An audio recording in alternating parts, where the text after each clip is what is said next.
بسم اللہ الرحمن الرحیم۔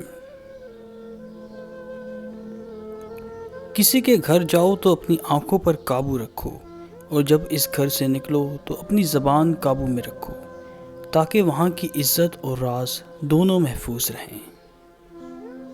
اگر کسی کا ظرف آزمانا ہو تو اس کو زیادہ عزت دو، وہ اعلیٰ ظرف ہوا تو آپ کو اور زیادہ عزت دے گا، اور کم ظرف ہوا تو خود کو اعلیٰ سمجھے گا۔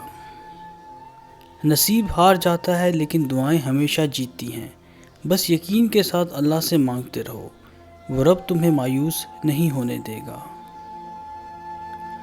کوئی تمہارا دل دکھائے تو ناراض مت ہونا، کیونکہ قدرت کا قانون ہے، جس درخت کا پھل زیادہ میٹھا ہوتا ہے لوگ پتھر بھی اسی کو مارتے ہیں۔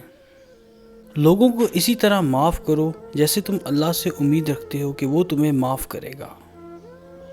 کبھی تم دوسروں کے لیے دل سے دعا مانگ کر دیکھو، تمہیں اپنے لیے مانگنے کی ضرورت نہیں پڑے گی۔ تم اچھا کرو اور زمانہ تمہیں برا سمجھے، یہ تمہارے حق میں بہتر ہے، بجائے اس کے کہ تم برا کرو اور زمانہ تمہیں اچھا سمجھے۔